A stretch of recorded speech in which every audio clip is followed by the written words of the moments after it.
Do you have an idea for a product or service and not sure how to prototype your idea? This video describes 5 ways that you can build your prototype on the cheap.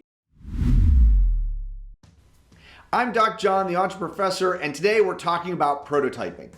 Prototypes are not your final solution. It is the first test of feasibility for your business idea, and it also gives you the chance to test it with real customers, get their feedback, find out if they're interested and whether they'd be willing to buy the product before you make a big investment in commercializing it.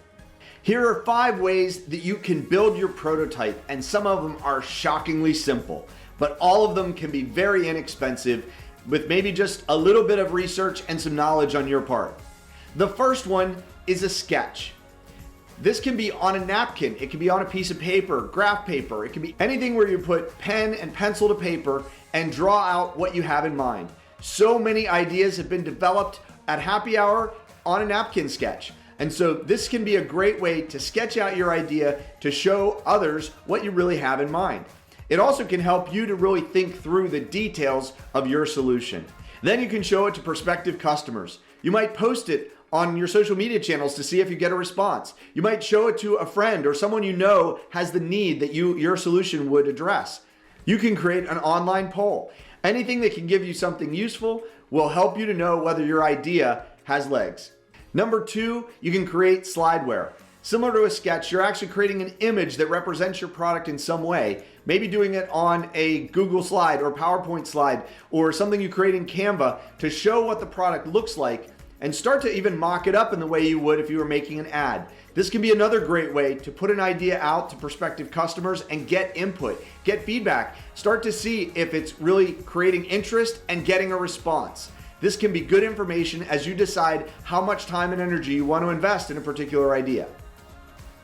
Number 3, you can create a wireframe or a workflow. Oftentimes software developers will use this as a technique to sketch out how a software program or an app will work, but doing it step by step, almost like a storyboard. It could also be a workflow. So if you're providing a service, what will be the steps that you would take to understand what the customer needs and to make sure that you deliver the service that they're looking for? These are all ways to be able to visualize what your product will do for your customer and what it will look like. And you can use that, again, to get feedback or to just make sure things logically work as you start to put these steps together. Number 4, 3D rendering. If you have the skills and the tools to be able to create 3D renders of an image, this can be a really powerful way to show what a product will look like. You can rotate the image. You can even show a video of the product in action before you've actually built it.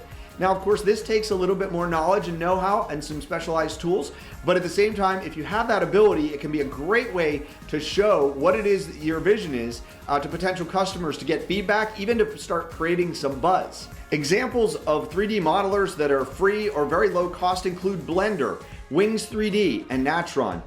There are many others like these that you can learn how to use fairly quickly and easily as long as you have a simple model. And 3D modeling can be really powerful because it can provide movement and video and the ability to rotate images, particularly if you're planning to create a tangible product.